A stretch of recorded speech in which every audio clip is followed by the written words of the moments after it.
Excelentíssimas autoridades, senhoras e senhores, caríssimos convidados, boa noite a todos aqui presentes. A Pontifícia Universidade Católica do Rio de Janeiro tem uma grande honra de receber todos aqui presentes para a palestra inaugural do ano letivo 2020 do Centro Técnico Científico da PUC-Rio. Convidamos para compor a mesa o magnífico reitor da Pontifícia Universidade Católica do Rio de Janeiro, Padre Josafá Carlos de Siqueira.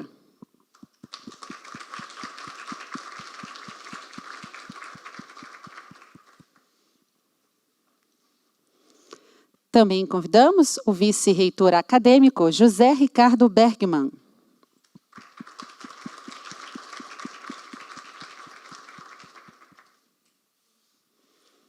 Convidamos o decano do Centro Técnico Científico, professor Luiz Alencar Reis da Silva Melo.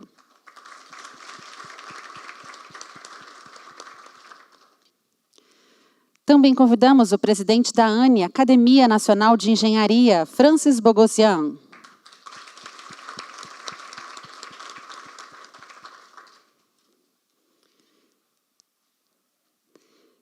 Com muita honra, convidamos também o ministro de Estado de Minas e Energia, Bento Albuquerque.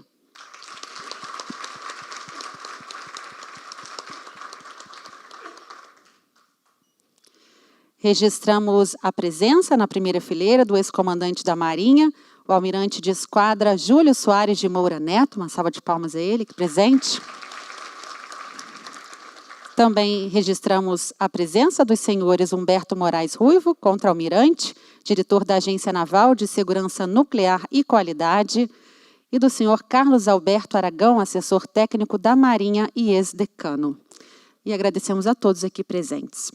Nesse momento, eu passo a palavra ao reitor da PUC-Rio, Padre Josafá Carlos de Siqueira, para a abertura da nossa solenidade. Gostaria de começar essas minhas breves palavras com um gesto de agradecimento e gratidão à presença honrosa do excelentíssimo senhor ministro de Estado de Minas e Energia, almirante Bento Albuquerque, pela sua disponibilidade em ministrar essa aula inaugural no nosso Centro Técnico Científico da PUC-Rio. Agradecer aos senhores vice-reitores aqui presentes, os senhores decano, em nome do professor Silva Melo, decano do CTC, saúdo a todos, os diretores de departamentos, alunos, convidados especiais, em nome do presidente nacional de Engenharia, Dr. Francis Bogossian, saúdo a todos, os demais convidados. Senhor Ministro de Estado de Minas e Energia do Brasil, a sua presença na nossa universidade coincide com o início das celebrações dos 80 anos da PUC-Rio.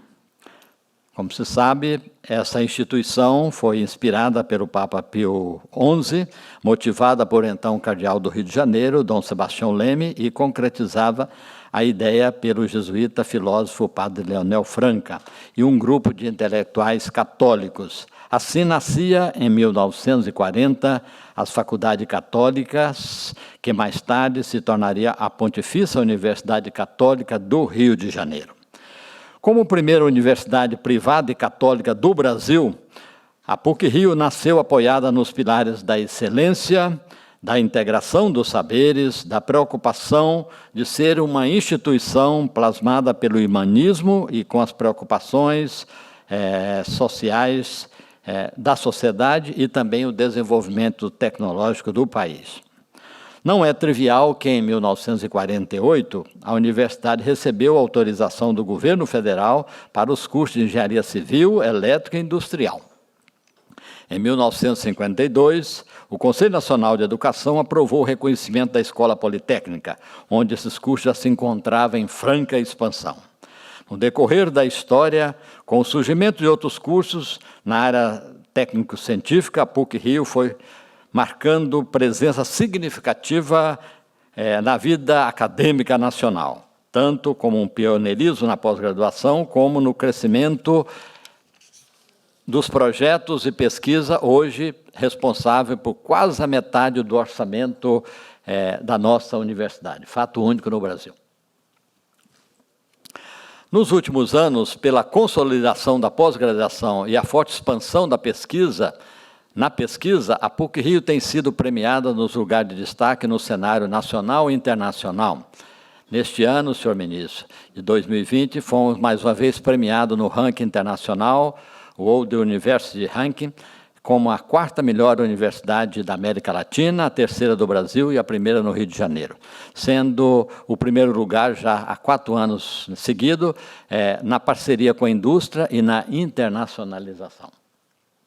A palestra que será proferida pelo senhor, a importância dos setores de energia e mineração para o desenvolvimento sustentável do Brasil, é um assunto muito caro a todos nós, que sonhamos com um Brasil mais diversificado em suas fontes energéticas e de um processo de extrativismo mineral mais sustentável e menos danoso ao meio ambiente. A PUC-Rio gostaria de colaborar no ensino e na pesquisa para que o Brasil possa crescer, gerar emprego e ocupar um lugar de destaque no campo energético e no uso sustentável de suas riquezas minerais. O senhor se sinta à vontade, senhor ministro, nesta Casa do Conhecimento Científico, sabendo que a Marinha do Brasil ocupa um lugar muito especial aqui na nossa universidade, pois além da amizade particular que temos com o senhor ministro, Almirante Ilques Barbosa, comandante da Marinha do Brasil, que eu tive a oportunidade de visitá-lo no ano passado e que esteve várias vezes aqui na nossa universidade, nós também temos no nosso quadro aqui, abrigamos alguns membros reformados da Marinha do Brasil. Alguns aqui certamente já estão aqui presentes. E assinamos, nos últimos anos, vários projetos em distintos setores entre a PUC e a Marinha do Brasil. Senhor ministro, muito obrigado mais uma vez pela sua honrosa presença. Muito obrigado. Agradecemos as palavras do reitor da PUC-Rio, padre Josafá. Passo agora a palavra ao presidente da ANE, Academia Nacional de Engenharia, Francis Gossian, ao qual agradecemos muito pela intermediação que tornou possível esta palestra tão esperada com o ministro de Minas e Energia. Eu queria me congratular com o senhor ministro ter aceito esse honroso convite. Mais uma vez, o ministro dá provas da atenção dele para com os problemas da nação brasileira.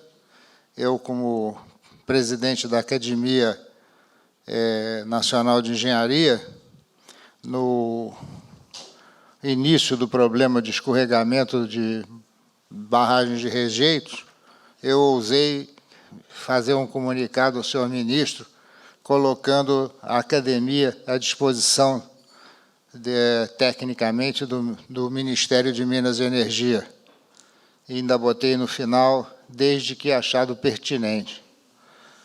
O senhor ministro imediatamente não só me respondeu, como aceitou essa oferta da academia, como também destacou um dos seus assessores diretos, os seus subs, seus secretários gerais, o que comandava o setor de barragens, o nome do setor eu não me recordo, para um encontro no Rio de Janeiro. Ele se deslocou de Brasília para um encontro técnico junto não só com a Academia Nacional de Engenharia, como também com a Academia Brasileira de Ciência.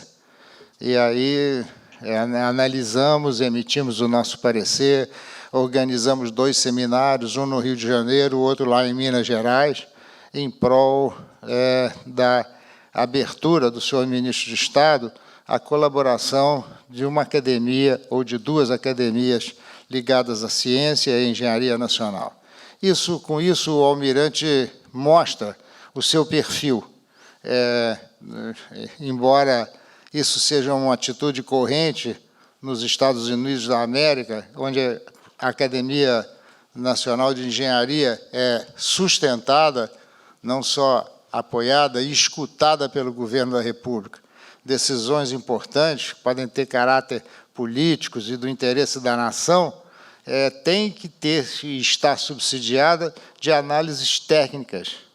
E o governo americano usa correntemente. Já no Brasil, no que tange, agora falo unicamente pela Academia Nacional de Engenharia, o governo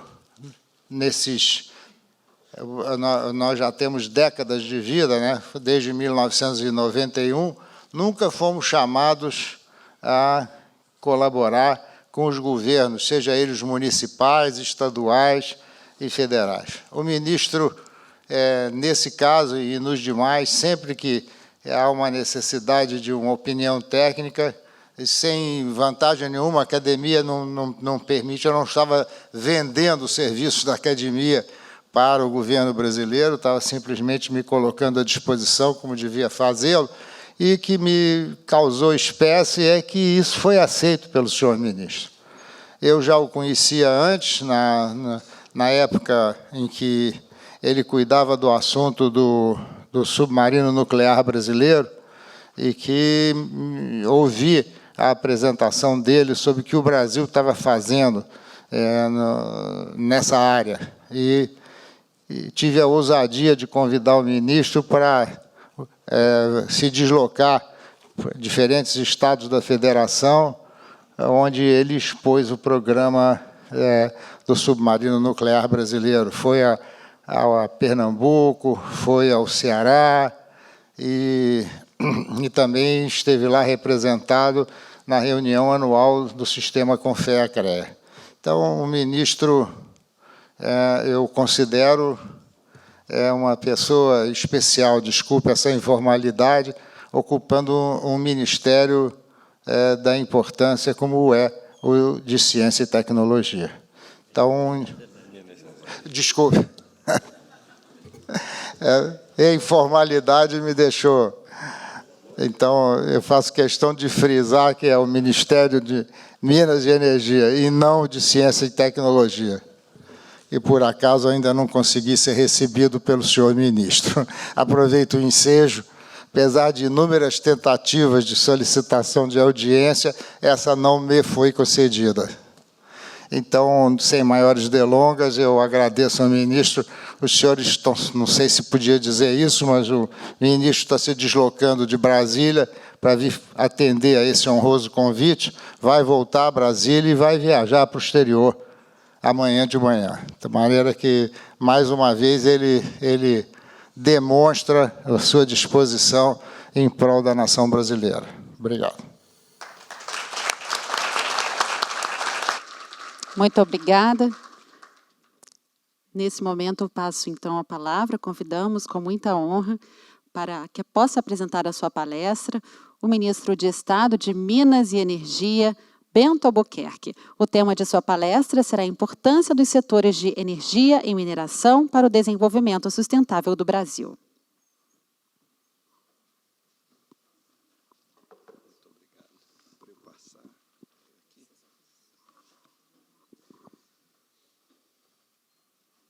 Esse aqui deve ser para frente, né? Esse aqui para trás. Isso.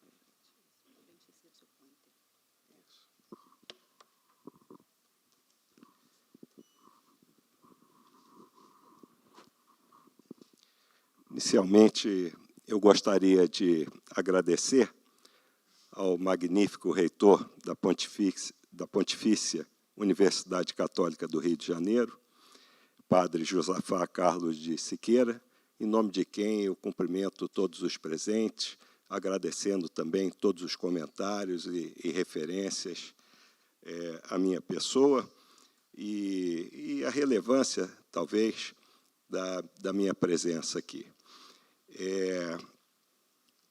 Eu vou tentar ser o mais breve possível para que a gente possa ter tempo também para conversar um pouquinho em relação ao tema que eu vou apresentar ou aquilo que as senhoras e os senhores julgarem do interesse. Mas,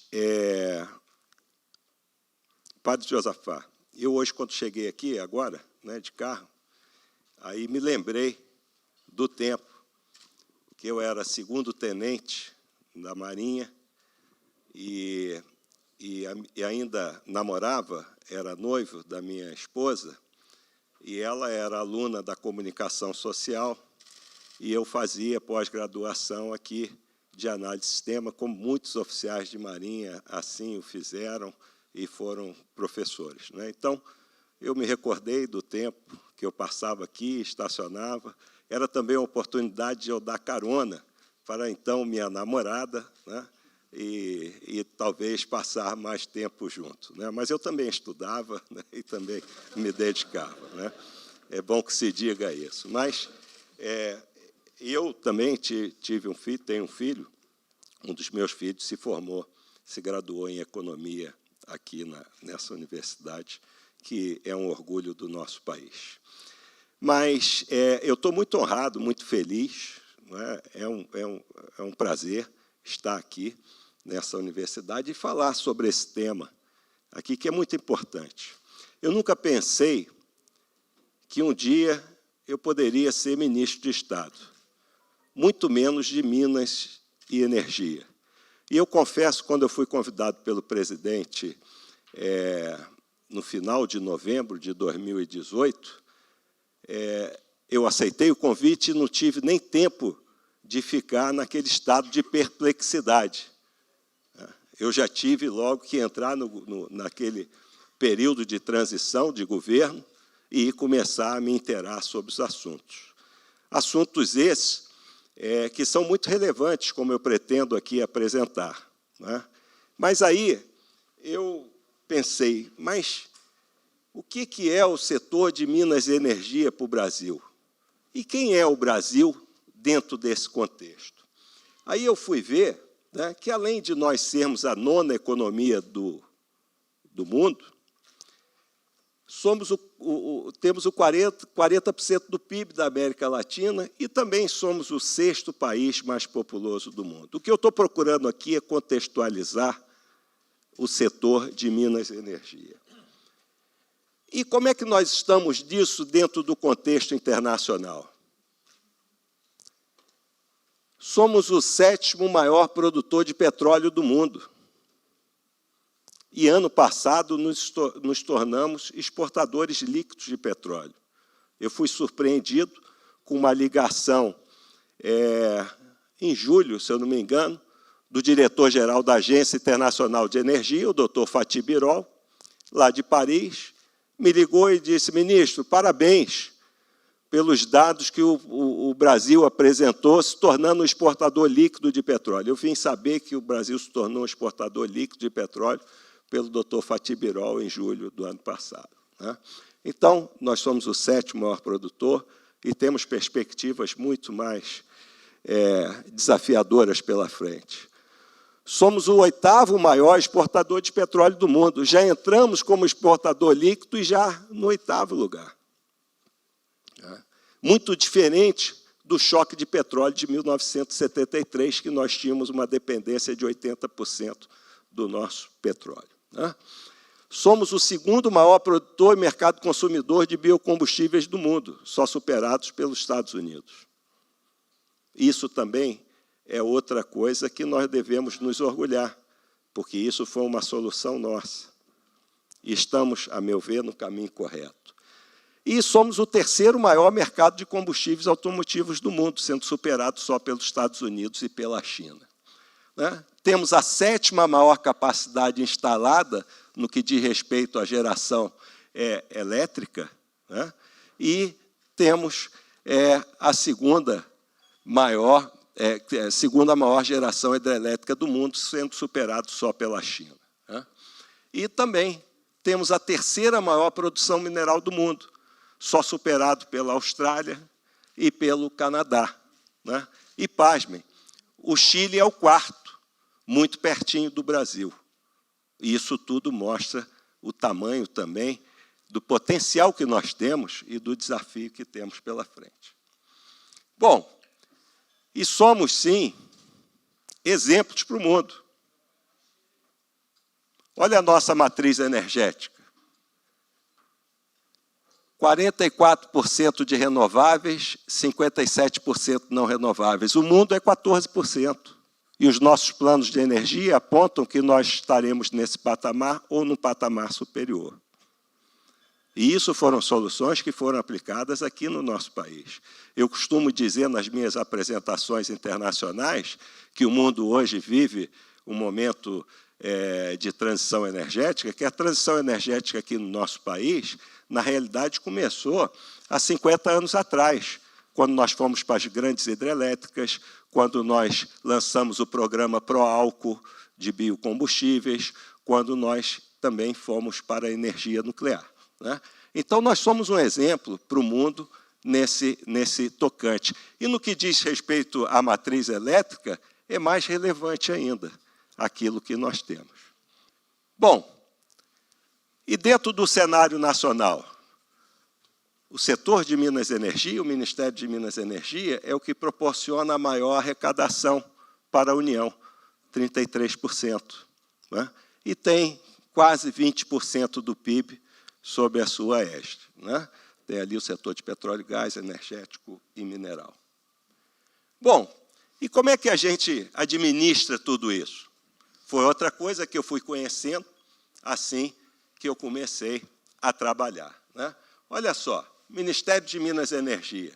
Temos as maiores empresas estatais do país vinculadas ao Ministério, que é a Petrobras e a Eletrobras.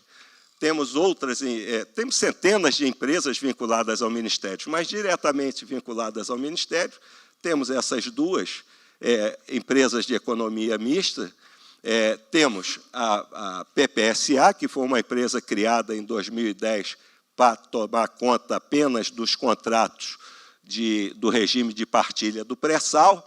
Temos a empresa de pesquisa energética, que contribui para o nosso planejamento energético, e o Serviço Geológico do Brasil, que é, eu acredito, conhecido de todos, as indústrias nucleares do Brasil, responsável pela mineração de urânio, que isso, de acordo com a Constituição, é um monopólio, e também a fabricação de combustíveis para as nossas usinas nucleares.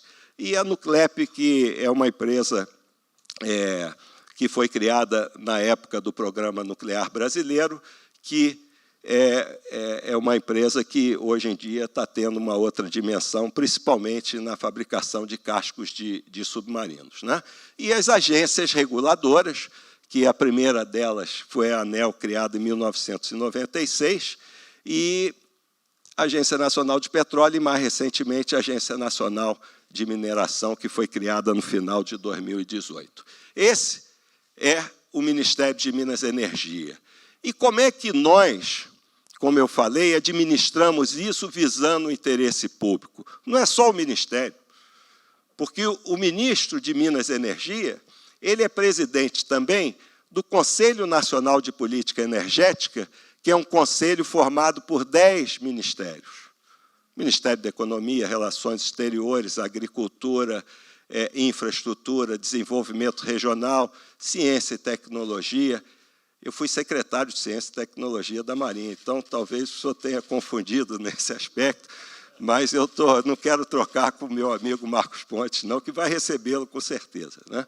Mas é um conselho criado constituído por 10 ministérios, né? E também o ministro de Minas e Energia preside o Comitê de Monitoramento do Setor Elétrico. Então, isso aqui é que, vamos dizer, dentro das políticas públicas e também na contribuição para a formulação dessas políticas públicas, é que tem a governança desse setor de Minas e Energia. Bom, agora aqui eu vou fazer uma digressão, né? E eu, ao assumir o cargo, eu tinha que entender melhor o que estava acontecendo e o que aconteceu no setor de Minas e Energia ao longo do tempo, né? Para que a gente pudesse entender a questão do desinvestimento, por que o desinvestimento, por que a capitalização, por que as agências reguladoras surgiram, né? Então, se a gente vê no nosso país, né, o que aconteceu ao longo do tempo, se a gente for aqui há 60 anos atrás, quando foi criada a Petrobras, e logo depois a Eletrobras, em 1962, a gente vai ver que o Estado brasileiro ele precisava prestar serviços à sua sociedade e constituiu as empresas ditas estatais. Entretanto, e aqui eu não vou entrar em detalhes, com os choques econômicos que ocorreram na década de 70, 80, o Estado perdeu a sua capacidade de prestar serviços à sociedade. Daí, nós temos, né, a dita era das privatizações, né, que ocorreu ali no final da década de 80, início da década de 90, respaldado pela Constituição de 1988. Deem uma olhadinha lá no artigo 173 da nossa Constituição Federal. Ali diz que o Estado só deve exercer atividade econômica naquilo que for estratégico ou essencial. É mais ou menos isso. Então, ali começou uma transformação. E já que o Estado está saindo, tem que ter alguém para regular e fiscalizar. Aí, daí, vieram as agências reguladoras. E, depois disso, o que precisa para um governo? Governança. E é esse o aperfeiçoamento que está sendo feito. Então, isso aqui foi uma linha do tempo que eu tracei, fruto das minhas percepções, das minhas conversas, e foi assim que eu comecei a entender melhor o tamanho da responsabilidade que eu tinha. Né? Bom, mas planejamento é vital para setores como esse. Planejamento que nós temos pessoas, técnicos de altíssimo nível que realizam um planejamento maravilhoso. Mas eu faço uma autocrítica e faço uma crítica também que, infelizmente, o nosso país ele é bom no planejamento, mas não é tão eficiente assim no controle da ação planejada. E isso, talvez, fazendo uma analogia, a gente pode ver com a quantidade de obras inacabadas que nós temos no nosso país. Isso, para mim, é, basicamente, fruto, né, de uma execução mal realizada do planejamento feito. Né? Então, essa é a visão. Mas eu também encontrei uma estrutura muito boa, a empresa de pesquisa energética, e encontrei no Ministério pessoas de alta qualificação. São muito poucas. Para os senhores terem ideia, 33% da arrecadação da União é do Ministério de Minas e Energia, né, responsável por mais de 20% do PIB. Sabe quantos somos? 576. Sabe quantos na atividade fim? 170. Né? E com a liberdade que o presidente me deu de escolher as pessoas que eu podia trabalhar, eu tive a felicidade de chegar lá, conhecer as pessoas que eu nunca tinha visto e escolher, por exemplo, a senhora Marisete Pereira para ser a secretária executiva, número 2 do Ministério, e por aí vai, o secretário Alexandre Vidigal, que é o secretário de Geologia, Mineração e Transformação Mineral, né, que é um ex-juiz federal que estava se aposentando. Eu convidei ele para ser o secretário de Mineração, porque eu entendia que a mineração precisava de um choque de ordem.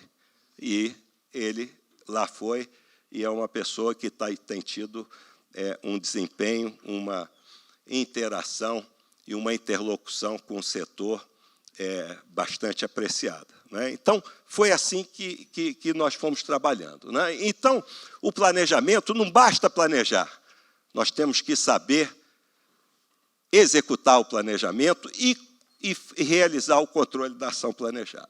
Bom, e nós temos documentos para isso. Acabamos de apresentar agora, no mês passado, o Plano Decenal de Expansão de Energia, que é até 2029. Plano esse que vai ser agora atualizado ano a ano. E é um plano que a sociedade toda pode participar. E como participou. Plano esse que, agora, ainda no mês de março, nós iremos apresentar ao Congresso Nacional, tanto Câmara dos Deputados como Senado Federal. Porque eles têm que saber, dentro da formulação das políticas públicas, para onde está indo o nosso planejamento energético, que tem que considerar todas essas características para que a gente possa, efetivamente, dar condições para que tenhamos um desenvolvimento sustentável. Bom, e com esse planejamento, de acordo com o Plano Decenal de Energia que eu falei, nós vamos alcançar esse patamar aqui. Seremos o 5º maior produtor de petróleo, estaremos entre os 5 maiores exportadores, vamos aumentar a nossa participação do gás na oferta de energia em 14% e vamos dobrar a produção de biocombustíveis, que hoje já são 6 bilhões de litros. Não é? E não tenho dúvida nenhuma que temos, sem ufanismo nenhum, o maior programa de biocombustíveis do mundo, chamado RenovaBio, que implementamos no ano de 2019 e que agora, foi no dia, se não me engano, 26 de dezembro ele entrou, mas a gente está considerando 1º de janeiro de 2020. Bom, e como é que nós vamos fazer isso? Né? Nós cresceremos nas renováveis, vamos para 48%, 80% na matriz elétrica, né? Aumento da capacidade de geração em 44%, transmissão 38%. No setor de mineração, que vamos melhorar esse número, isso aqui foi uma coisa que me chamou muita atenção. Somos o 3º maior produtor mundial. E temos atividade ativa em apenas 0,67% do nosso território. Olha o potencial que nós temos no nosso país. Temos mais de 80 tipos de minerais no nosso país. Né? E aí vamos procurar alcançar esses números e nos aproximar de Austrália e Canadá. O setor já representa 21% das nossas exportações, da nossa balança comercial. Né? Bom, e os investimentos para isso? São vultosos. Está aqui, ó, de todos os setores, 2,3 trilhões nos próximos 10 anos. São números estupendos. Aí vão perguntar, nós temos isso? Lógico que a União não tem. Né? E o que a gente tem que fazer para isso? Né? A gente tem que definir prioridades. Né? E essas prioridades, de que forma? Aperfeiçoamento da governança, o aperfeiçoamento que vai proporcionar segurança jurídica e regulatória e, principalmente, previsibilidade, para que os investimentos venham. E como é que a gente está fazendo isso? Hoje, nós temos leilões no setor de petróleo e gás para os próximos 3 anos. Até 2022, nós temos, e qualquer um pode saber, os leilões, quando ocorrerão, como serão e etc. Também trabalhamos, por meio do Conselho Nacional de Política Energética, melhorando a governança e dando segurança regulatória e jurídica. E desenvolvendo novos programas, como eu falei, do biocombustíveis. Isso é no setor do petróleo, gás e biocombustíveis. Esse aqui é no setor elétrico, aquilo que nós estamos fazendo, e aqui no setor de mineração. Não havia leilão de mineração no Brasil há mais de 40 anos. Ano passado, realizamos o primeiro leilão e já temos um planejamento para os anos vindouros, com áreas do Serviço Geológico Brasileiro e da Agência Nacional de Mineração. Bom, com base nisso que eu apresentei, aí vão dizer, tudo bem, planejamento, e a execução disso? Como é que foi a execução disso? Que nós começamos lá em novembro de 2018. Né? A execução foi essa aqui. Arrecadamos, ano passado, em bônus de assinatura, 84 bilhões de reais. É um valor expressivo. e, pela primeira vez, houve uma transferência voluntária da União para estados e municípios. Municípios com 700 habitantes receberam parte desse valor, que foi em torno de 12 bilhões.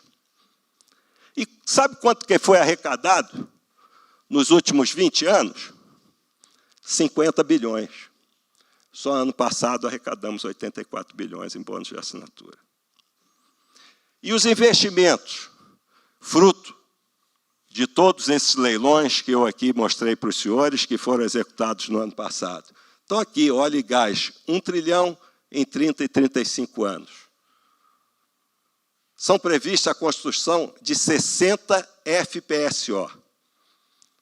Em dezembro do ano passado, eu fui visitar uma FPSO, lá no campo de Búzios. Produção dela, 160 mil barris diários. Custo dela, 2 bilhões de dólares. Vão ser construídas mais 60 FPSO. Só no campo de Búzios, hoje tem 4 FPSO, teremos 12 nos próximos 8 para 10 anos, só no campo de Búzios. Então, a gente vê a ordem de grandeza disso, né? Isso tudo é investimento privado, né? Então, está aqui óleo e gás, geração de energia, 20 bilhões, transmissão, 4 bilhões, mineração, 255 milhões. Bom, e como é que a gente tem que fazer isso? Eu falei que nós não temos recursos, né? É através de parcerias. E, no ano passado, fizemos várias viagens, cooperações com esses países todos, reforçamos algumas, estabelecemos novas, né? E isso permitiu que o país não só tivesse mais visibilidade, mas também mais credibilidade. E qual é o resultado disso? Ano passado, estou falando do setor de Minas e Energia, ano passado, 14% saída de capital direto, ingresso de 35% direto de capital estrangeiro. E coisas que talvez as pessoas... Foi publicado, foi noticiado, mas as pessoas não se deem conta. O Brasil, em 2019, né, foi o 4º país em destino de investimentos estrangeiros direto, superado apenas pelos Estados Unidos, pela China e por Singapura. Então, esse é o Brasil do nosso planejamento. Bom, e, como eu falei, não só pelos resultados que foram para o ano passado, nós temos também outros indicadores que mostram que estamos, talvez, eu, pelo menos, tenho a convicção de que estamos no caminho certo, né? A demanda de biocombustíveis, que eu falei para os senhores e para as senhoras, que vai dobrar nos próximos 10 anos, de 6 bilhões, vamos passar para 12 bilhões, só no ano passado cresceu 20% a demanda de biocombustíveis, né? Então, aqui a gente olha alguns números, né? O consumo de energia cresceu 4%, né? Um dado interessante, as debêntures incentivadas, né? 80% das debêntures incentivadas foi para o setor de energia, né? Que corresponde a 4,4 bilhões. Isso é só setor privado, né? E o consumo de cimento também cresceu. Ou seja, e o setor de mineração, o próprio IBRAM, né, que é o Instituto Brasileiro, ele é composto apenas pelas empresas do setor, que são todas privadas, eles já apontam investimentos da ordem de 140 bilhões dentro do planejamento e do plano de negócios dele para os próximos 10 anos. Bom, e com isso, nós também estamos trabalhando dentro do governo para que as reformas venham e ocorram e atendam às necessidades da nossa sociedade. E a previsão do setor econômico do governo é de que possa haver espaço fiscal para que o Estado brasileiro possa voltar a investir em infraestrutura, porque ele perdeu essa capacidade ao longo dos últimos tempos, né? Então, a expectativa é que tenhamos cerca de 2,3 trilhões para investimentos nos próximos 20 anos. Bom, senhoras e senhores, era isso que eu gostaria de apresentar para todos de uma forma bastante dinâmica, objetiva, e para que a gente possa debater, né? Eu gostaria de deixar, e eu penso que eu, pelo menos, procuro passar isso espontaneamente, naturalmente. Eu estou bastante otimista, né? Eu acho até porque eu não tenho tempo de passar em frente às bancas de jornais e ver as manchetes dos jornais, né? Então, isso aí já é um dado favorável, né? Por falta de tempo, também nem tenho tempo de ler coisas que não sejam, às vezes, clipping, né? que me dão do setor, e às vezes eu nem consigo. O clipping fica atrasado 3 dias, em face da dinâmica, né? Mas eu que vivo o dia a dia do setor de Minas e Energia, e trabalho com as empresas, com as associações, com os investidores, eu recebo por parte deles manifestações bastante positivas, e os números não mentem, os resultados não mentem. Ano passado, o setor gerou 102 mil empregos. Então, a gente vê que nós estamos vivendo um outro período bastante auspicioso para o nosso país. E se nós formos fazer uma comparação no mundo, o Brasil, eu estive na Índia, estive na China, estive nos Estados Unidos, como os senhores viram aqui, diversos países, todos têm interesse em investir no Brasil. E o Brasil tem uma complementariedade com a Índia, com a China, com a União Europeia. Ontem eu recebi o embaixador da União Europeia, e numa audiência lá no Ministério, e ele apresentando os planos da União Europeia, me convidando para ir lá, e nós tentando organizar alguns outros eventos conjuntos, que isso mostra que o capital estrangeiro, o capital que circula no mundo, ele tem aqui no Brasil um país de oportunidade. Não só pela dimensão continental do nosso país, mas pela riqueza que o nosso país tem, e é aquilo que eu coloco, nós temos que transformar essa riqueza em benefício da sociedade. E estamos procurando fazer isso com muito trabalho, com muito diálogo, com muita transparência e, principalmente, responsabilidade. Muito obrigado.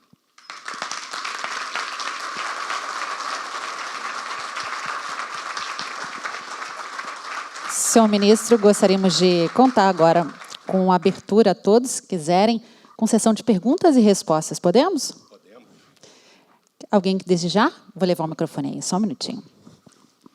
Senhor ministro, o senhor pode usar esse aqui? Tá, eu fico em pé, Fique então. à vontade, pode Só sentar beber também, um pode pouco ficar de água sentado. aqui. Não, pode o senhor sentar, pode sentar. Posso dormir? Só um minutinho, já estou chegando.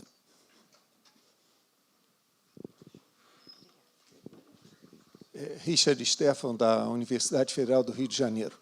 Obrigado pelas suas palavras, ministro. Não me surpreende haver interesse em investir no Brasil, porque nós temos muitas riquezas naturais. O que me assusta, eu gostaria que o senhor colocasse isso, qual é o planejamento, ou qual é praticamente tudo que foi colocado, eu entendo como ações táticas. Qual é a ação estratégica que quer se fazer com essa riqueza toda?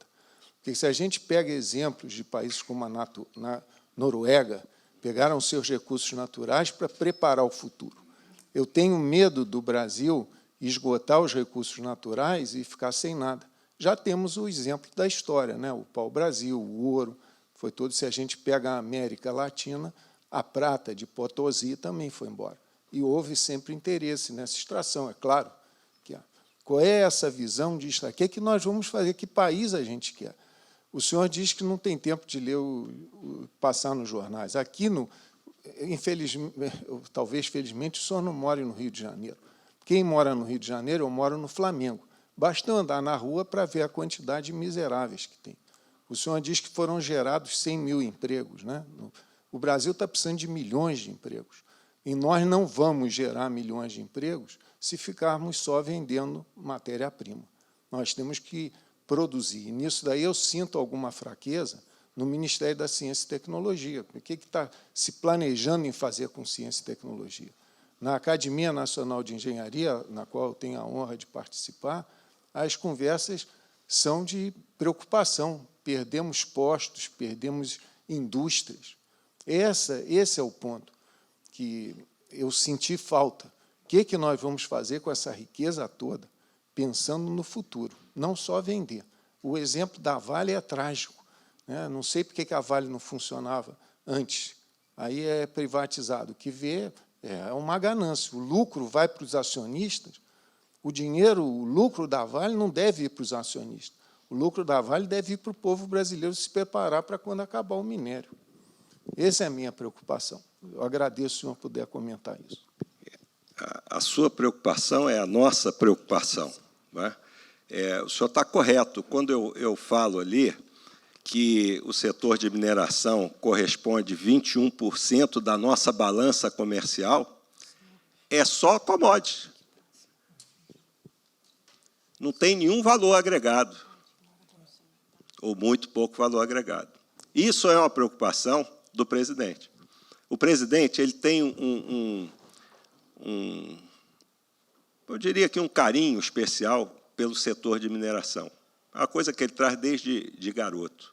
E ele, quando me convidou para o cargo, ele virou para mim e disse assim, Almirante, está tudo muito bem, vender minério, nióbio, o pessoal levar o ouro daqui e por aí vai, grafeno, talvez vocês já tenham escutado isso, né?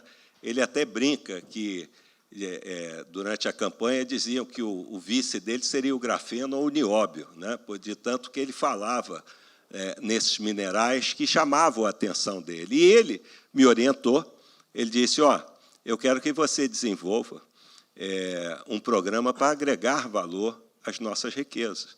Até por conta da transição energética, no caso específico aí de determinados minerais, eles vão ter um papel fundamental.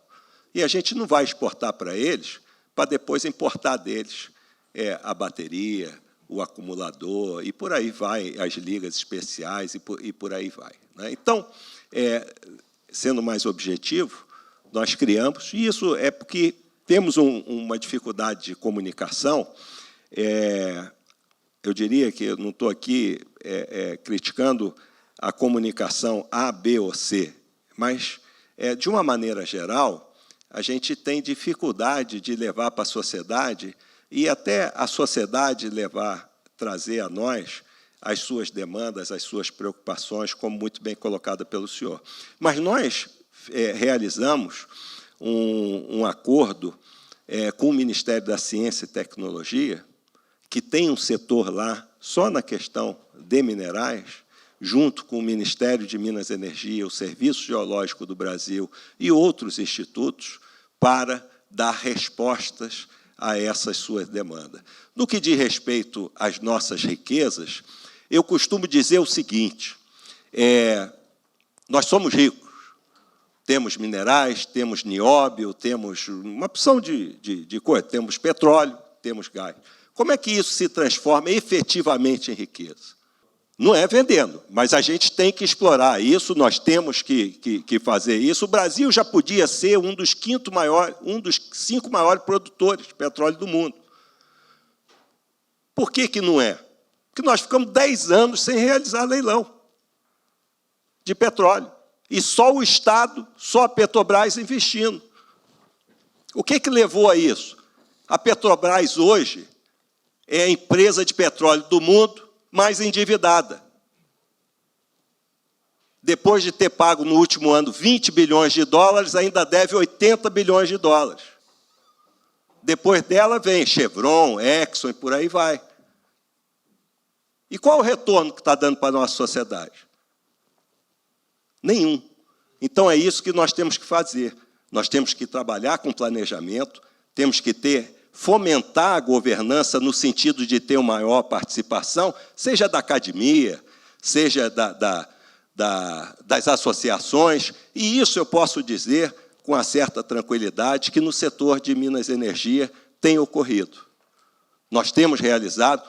Quando nós assumimos o Ministério, no mês de janeiro, nós reunimos todas as associações dos setores vinculados ao Ministério. Todas as associações. E, nessa reunião, não foi uma reunião para nós nos conhecermos, foi uma reunião para nós apresentarmos as nossas ações prioritárias. Assim que o ano legislativo iniciou, eu fui ao Congresso Nacional, na Comissão de Minas e Energia da Câmara dos Deputados e na de Infraestrutura do Senado Federal, e fiz a mesma coisa. Abrindo o debate, abrindo o diálogo, trabalhando com transparência. E é assim que nós temos alcançado alguns resultados em termos de aperfeiçoamento dos marcos legais. Aprovamos agora, terça-feira, no Senado Federal, por unanimidade, com voto de todos os partidos, o projeto de lei de modernização do setor elétrico. Não adianta fazer planejamento decenal de energia se não tiver respaldo do marco legal. Senão vai ser só um documento. E foi aprovado lá, um trabalho de 8 meses, que foi aprovado pelo Conselho Nacional de Política Energética. E tudo isso, tivemos mais de 100 seminários na Câmara, no Senado, no Ministério de Minas e Energia, ou seja, estamos dando oportunidade para que todos participem, para que todos deem as suas contribuições, para que a sociedade brasileira, no final das contas, seja a beneficiada, porque é isso que interessa. Obrigado. Senhor ministro, boa noite. Alberto Sayão, professor aqui da Engenharia Civil da PUC e também membro da ANE, Academia Nacional de Engenharia. Eu queria me referir à sua introdução, um belo resumo da introdução sobre a nossa situação energética e fazer 2 pequenas perguntas que certamente preocupam a maioria da comunidade de engenharia. Primeiro é a respeito das usinas hidrelétricas na Amazônia. Recentemente, a Belo Monte, no Xingu, e as 2 lá no Rio Madeira, que são Santo Antônio e Jirau. Elas foram feitas com reservatórios pequenos, por problemas, nós sabemos, ambientais, mas isso diminui um pouco a nossa capacidade de reservação e diminui a geração de energia hidrelétrica, que é uma energia limpa, como o senhor mencionou. Então, essa é a primeira parte que eu queria que o senhor comentasse das dificuldades e do futuro, o que nós podemos pensar, porque é na Amazônia que nós temos o nosso potencial restante. E a segunda parte é a área que certamente o senhor tem um carinho especial por ter sido coordenador da parte nuclear na Marinha, é sobre Angra 3. Qual é a previsão que nós podemos ter para Angra 3 começar a operar? Obrigado.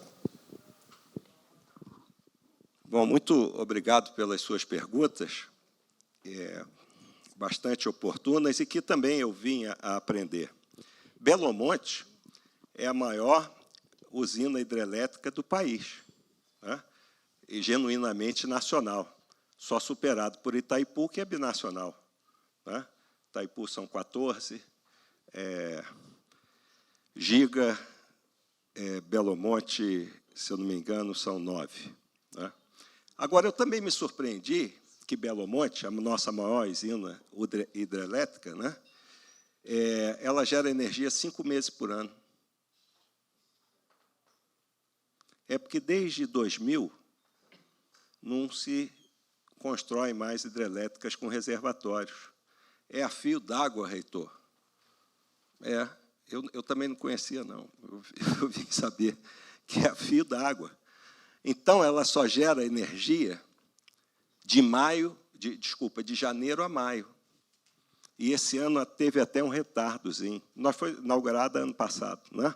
A 18ª turbina, e em novembro, se eu não me engano.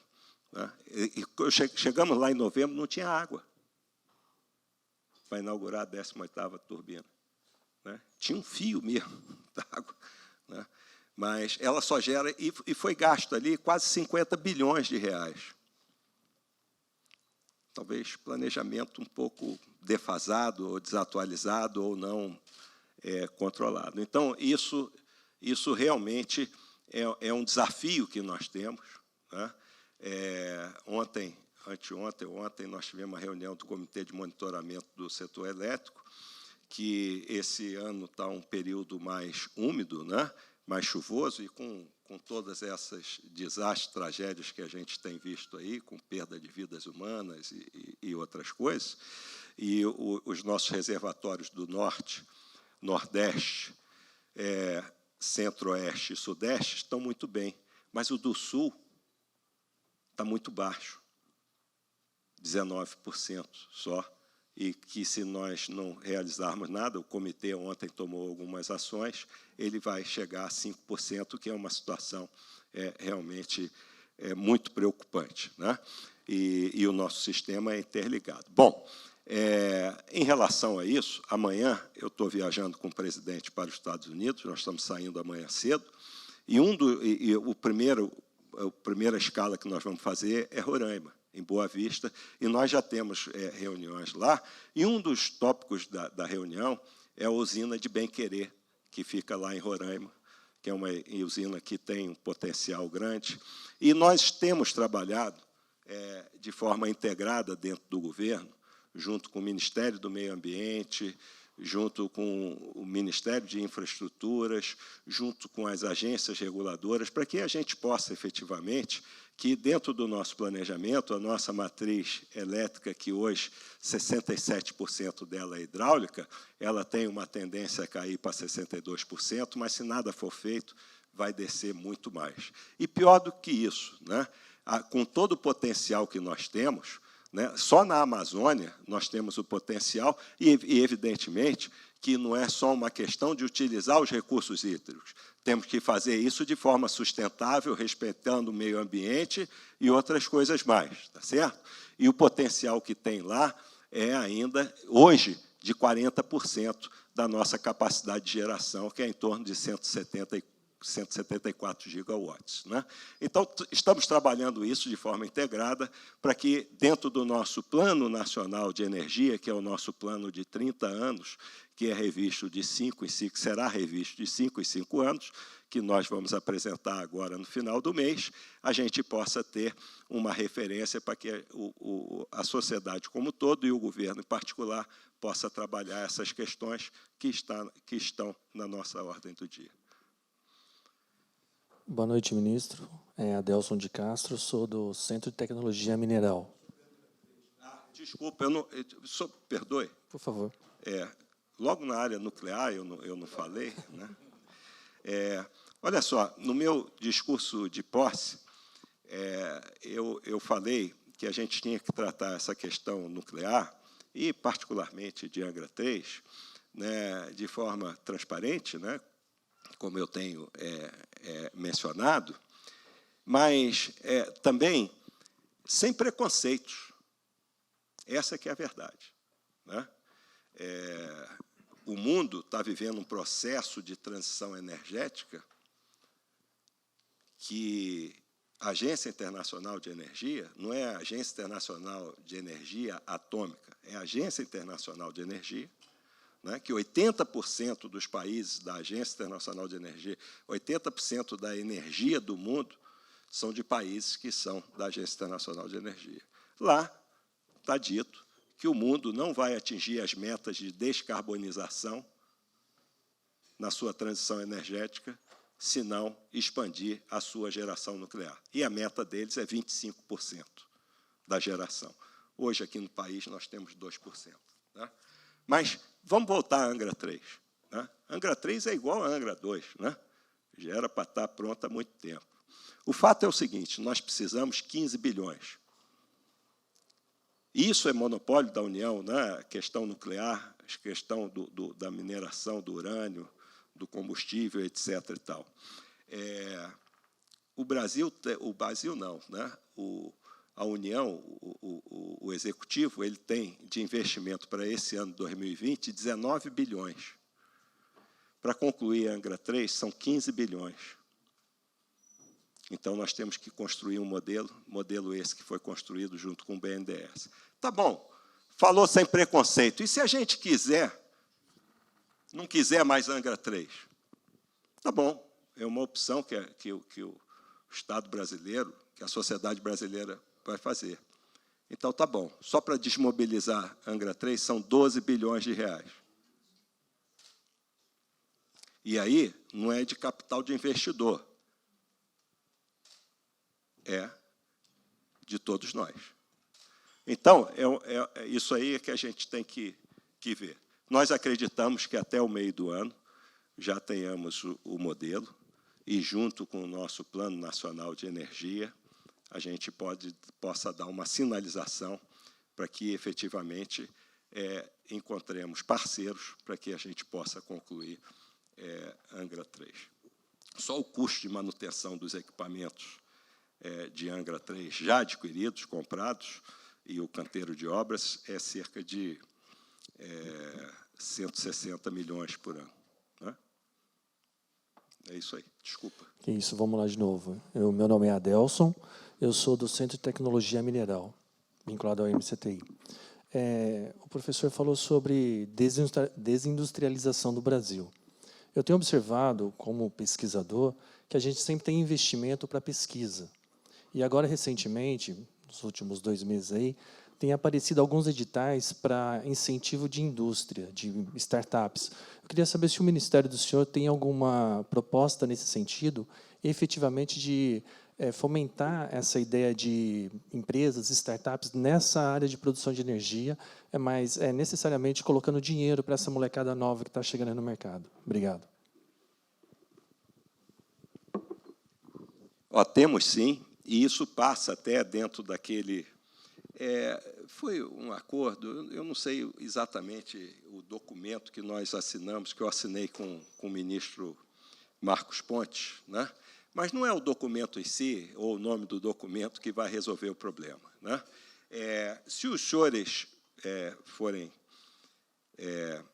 olhar no nosso ordenamento jurídico, né, a gente tem os royalties do petróleo, né, por exemplo, e de energia elétrica também. E os royalties da mineração também. Isso, da mineração. Isso.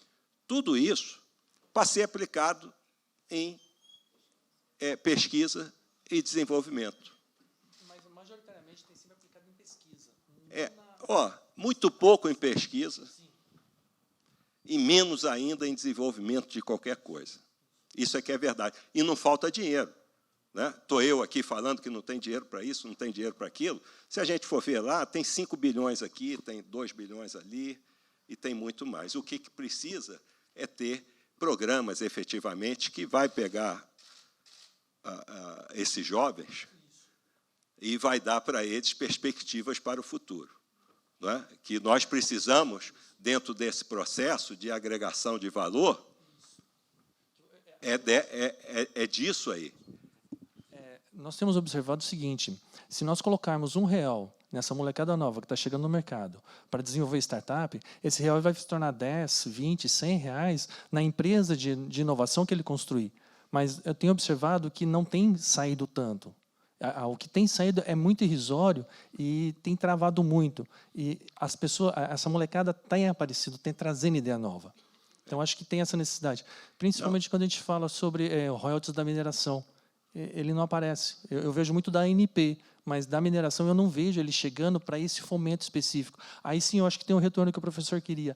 Pegar esse recurso todo e colocar para empresas que vai abrir mercado de trabalho, enfim, gerar recursos. Mas isso aí, não há dúvida, aquilo que o professor colocou, e isso aí já foi identificado, e não basta identificar.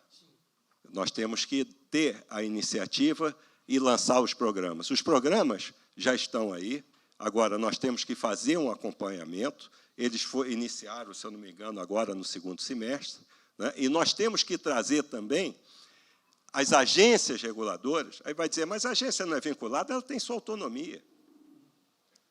Hoje, eu realizei uma reunião, na parte da manhã, com todas as empresas vinculadas, estava lá o presidente da Petrobras, o presidente da Eletrobras, o presidente da PPSA, o presidente da INB, o presidente da EPE, o presidente da Nuclep, o presidente da Eletrobras, o presidente do Conselho de Administração da Petrobras, o presidente do Conselho de Administração da Eletrobras e de todas as outras empresas, e os diretores gerais da Agência Nacional do Petróleo, da Agência Nacional de Mineração e da ANEEL, né, para tratar desses assuntos.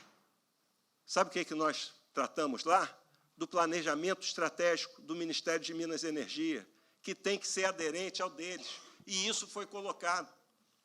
Agora, nós não vamos resolver os problemas, não vamos criar startups num curto espaço de tempo, mas nós temos que dar perspectivas e dar indicadores de que nós estamos vocacionados para dar um resultado para vocês, principalmente para os jovens.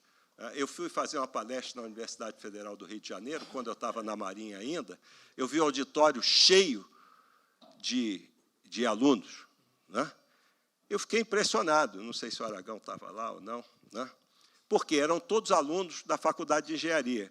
Como a Marinha era a única que empregava gente de engenharia, eles estavam lá para saber o que ia acontecer, quais eram os planos, se eles tinham alguma perspectiva. Entendeu? Então, é isso, né? Eu acho que a gente tem que dar perspectiva para os nossos jovens. Os professores que aqui estão têm que ter condições de transmitir isso, né? E talvez a gente tenha que se aproximar mais para apresentar esses resultados. É aquilo que eu falei, boas propostas, boas proposições existem, né? Mas elas se concretizarem, aí eu acho que a gente tem que fazer um esforço maior, e vamos fazer.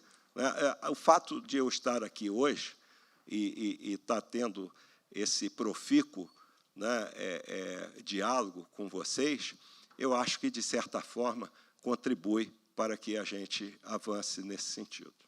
Ministro, eu sou Gerson Kelm, professor da COP UFRJ e também membro da Academia Nacional de Engenharia. Eu queria dar sequência ao tema hidrelétricas da Amazônia, que o professor Sayão levantou, e também esse tema de financiamento de coisas novas, de como é que o dinheiro de P&D das empresas de energia tem sido usado. Um dos slides que o senhor mostrou, o senhor tocou rapidamente, fala de uma ideia do governo de dar chance de que terras indígenas possam ser aproveitadas com mineração e também com aproveitamentos hidrelétricos, com muita cautela, no sentido de, quando houver concordância dos povos indígenas, etc. Isso exige a conjugação de duas coisas. De um lado, conhecimento técnico para poder fazer o inventário de aproveitamentos hidrelétricos, que, essencialmente, hoje é muito diferente do que se fazia no passado, porque hoje temos imagens de satélite que permite ter, digamos, modelo digital de terreno, cobertura, enfim, a parte técnica está muito mais simples. Por outro lado, a parte de interação com a sociedade muito mais complexa, seja na dimensão econômica, social ou na dimensão ambiental. Hoje, vamos dizer, a tarefa de desenvolver inventários hidrelétricos, porque agora vai se abrir, se tudo der certo, vai se abrir uma nova fronteira. Há bacias hidrográficas virgens que não foram jamais investigadas. Isso abre uma perspectiva interessante para o país. Então, hoje, quem está responsável por isso, quem faz inventários, ainda de forma muito tímida, é a iniciativa privada. Mas, nesse ambiente de interação, é tipicamente uma tarefa de Estado. E, de um lado, temos recursos de P&D. A ANEEL tem centenas de milhões de reais. Do outro lado, temos entidades absolutamente capazes, tecnicamente, como é a EPE. Então, uma sugestão, eu queria ouvir como é que o senhor reage à sugestão, atribuir à EPE, uma entidade pública, a responsabilidade de fazer os inventários, interagindo com os povos indígenas, demais povos, com o meio ambiente, enfim, com tudo isso, olhando o interesse público de maximizar a utilização dos recursos naturais dessas regiões quando os povos indígenas concordarem. Muito obrigado pela sua colocação.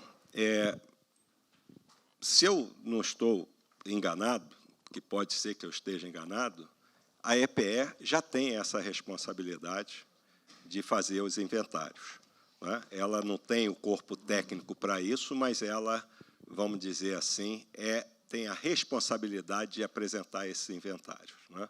Mas o fato é que nós paramos, mais ou menos, no tempo. Eu, quando fui a Belo Monte a primeira vez, a gente fica sensibilizado, que vê aqueles engenheiros lá de barragem sem perspectiva. Aí você conversa, as pessoas nasceram para isso, né? A gente conversando com eles, assim, essa pessoa nasceu para isso. Não é que a gente tenha que dar emprego para ele, é porque temos um potencial muito grande para utilizar essa mão de obra, que vai se perder se a gente não tiver políticas bem constituídas. Ou seja, esse é um desafio que nós temos.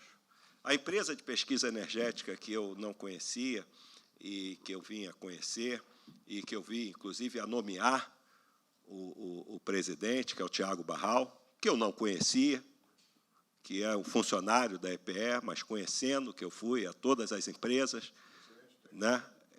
Eu também acho. E ele tem correspondido às expectativas, né? É um jovem ainda, e nós estamos trabalhando nisso junto, ele apresenta isso, eles fazem trabalhos lá muito positivos. E essa questão, né, do potencial das terras indígenas, como foi muito bem colocado, né, o que nós estamos propondo é a regulamentação, né, do artigo 231, e, se não me falha, 176 da nossa Constituição Federal. Lá já prevê isso, né, o que a gente está procurando agora, e isso vai dar uma nova dimensão, e nós temos que estar preparados para isso. Mas a sua sugestão merece uma análise melhor, para que eu não incorra aqui em algumas coisas, mas a gente vai lhe dar um retorno a esse respeito, para saber como nós podemos aplicar essa sua colocação, sugestão.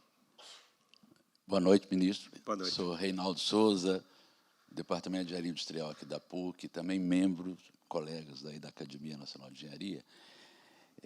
Terminamos recentemente um estudo sobre o aproveitamento do gás natural do pré-sal, desde que o investimento nas Rota 3 e Rota 4 aconteçam. Isso viabilizaria colocarmos usinas térmicas inflexíveis na base, que resolveria muitos dos problemas, até o problema hídrico. E eu não senti, na apresentação que o senhor fez, perfeita, mas eu não senti nenhuma menção a esse grande potencial que nós temos do gás natural do pré-sal, ao invés de reinjetar, colocar ele em terra e colocarmos térmicas na base. Falha minha. Porque isso aí foi uma das primeiras coisas que o meu secretário que ele não era nem secretário de Planejamento e Desenvolvimento Energético, eu o convidei para ser, mas é uma pessoa do setor elétrico já de muito tempo, que é o Dr. Reive Barros, né, que talvez alguns dos senhores aqui o conheçam, né? Mas ele é um entusiasta disso, e ele me apresentou, e dentro das resoluções do Conselho Nacional de Política Energética, nós tivemos algumas resoluções, no meio do ano passado, que justamente apontavam nessa direção. E é por isso que nós vamos realizar agora, no início de abril, um leilão de energia A-4, A-5, que é para substituir as usinas térmicas a óleo por gás natural. Não é? Então, isso já vai ocorrer. Agora, nós temos que... Isso até por conta desses indicadores, né? E acreditamos que isso aí será muito bem sucedido. Mas nós temos que providenciar para que o gás do nosso pré-sal ele venha principalmente para a área do Sudeste, né, para que onde há a maior demanda e que possa dar um certo conforto, né, à nossa segurança energética. Tá? Mas está contemplado, e nas próximas apresentações eu vou procurar ser mais presente nisso. Bem, senhor ministro, se permita, eu sei que nós gostaríamos de fazer várias perguntas, né, ao senhor ministro aqui nessa oportunidade única, mas nós temos que lembrar que o senhor ministro vai ter que retornar a Brasília, porque amanhã de manhã viaja, né, para o exterior. Então, nesse sentido, eu peço a compreensão de todos vocês para a gente, né, não prolongar muito a esse momento. O senhor fez uma coisa assim um pouco inédita aqui, porque normalmente nas aulas, nós temos usualmente aqui as aulas inaugurais, normalmente não tem muitas perguntas, né? Mas o senhor abriu esse espaço e foi muito bom nesse espaço de perguntas. Eu quero agradecer a todos e pedir a compreensão, mas estou pensando no senhor em função do compromisso que o senhor tem, a viagem que o senhor tem que fazer a Brasília, para depois amanhã ter que enfrentar uma jornada, né, internacional, certo? Então, eu gostaria, nesse momento, eu vou subir ao palco para poder fazer uma breve homenagem ao senhor ministro, tá bom?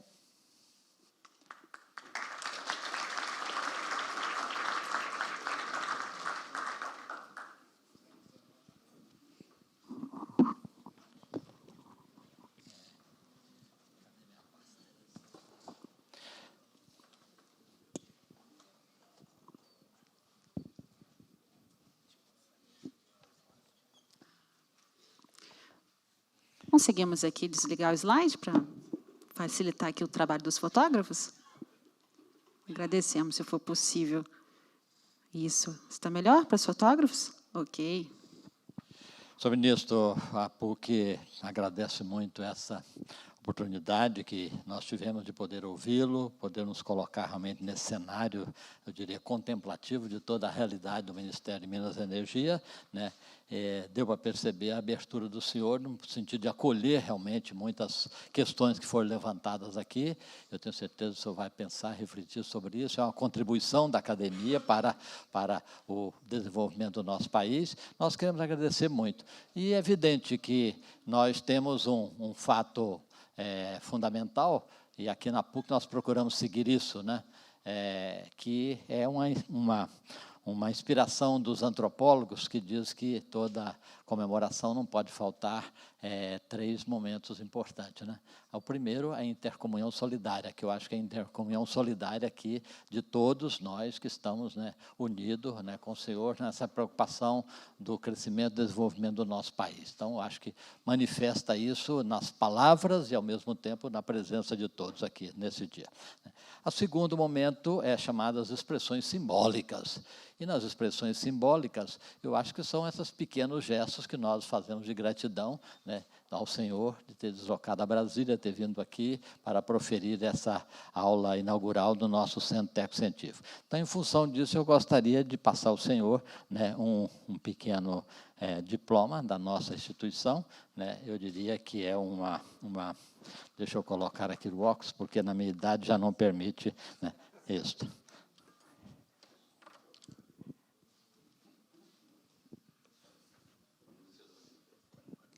Pontifícia Universidade Católica do Rio de Janeiro. Este ano está completando 80 anos de existência, que nós temos muita alegria, vamos celebrar isso no Estado, né? Das 4 instituições que estão comemorando as suas datas festivas, né? 120 anos da Instituto Oswaldo Cruz, né? Depois os 100 anos da UFRJ, o 80 da PUC e os 70 da UERJ. Então, nós estamos no planejamento final do mês, nós vamos ter um encontro com o governador e preparando um grande evento para mostrar realmente o papel dessas instituições no desenvolvimento do Estado e do nosso país. Então, é nesse sentido que eu gostaria de passar para as suas mãos, ministro, esse pequeno, eu diria, esse diploma, né, de visitante ilustre na nossa casa. A Pontifícia Universidade Católica do Rio de Janeiro, né, magnífico reitor da universidade, concede ao almirante Bento Costa Lima de Albuquerque Júnior, ministro de Estado de Minas e Energia, o diploma de visitante ilustre, por proferir a aula inaugural no Centro Técnico Científico da PUC Rio de Janeiro, 6 de março de 2020. Muito obrigado, senhor ministro. Obrigado.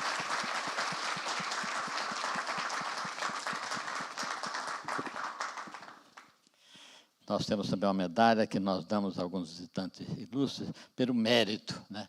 E nessa pequena medalha está escrito aqui, ajudei a PUC. E aqui vale para vários campos, né? Porque não só ajuda no sentido econômico, ajuda no sentido intelectual, mas ajuda também de poder nos apresentar conteúdo de reflexão. Foi o que o senhor procurou fazer nesta noite para todos nós. Então, fica aqui uma pequena medalha, né, como homenagem ao senhor neste dia. Muito obrigado.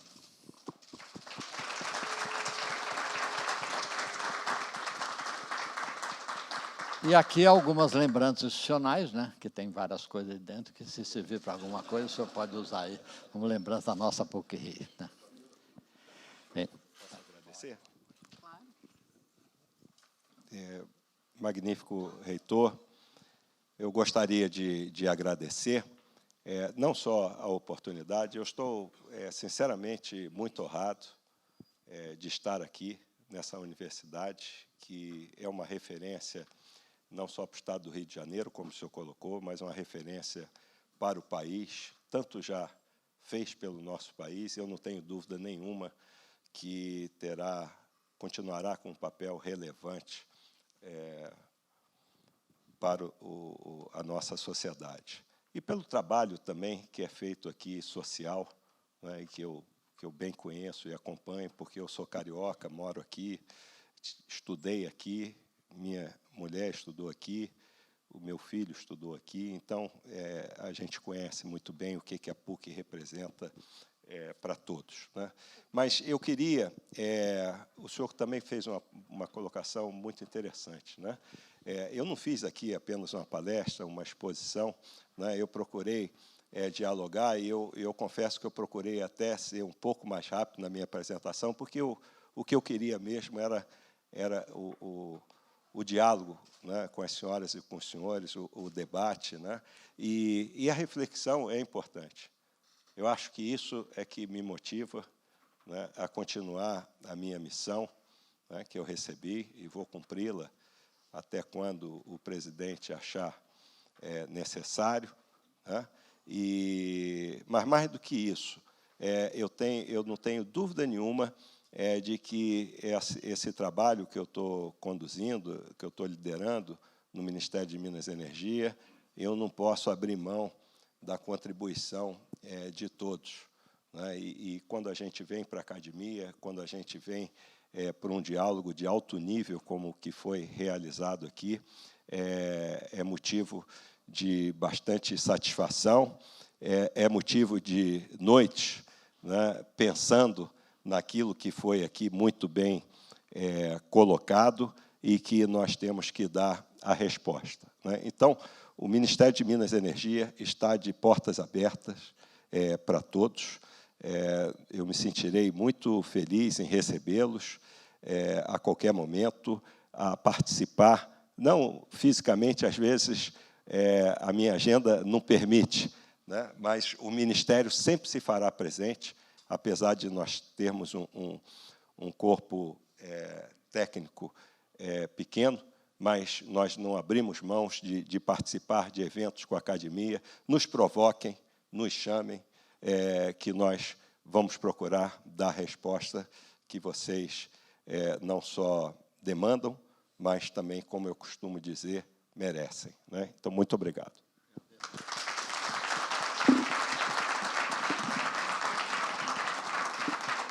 A PUC-Rio agradece a participação de todos, em especial a palestra inaugural do ministro de Estado de Minas e Energia, Bento Albuquerque, a todas as autoridades aqui presentes. Uma boa noite, um bom retorno para casa. Foi um prazer. Obrigada.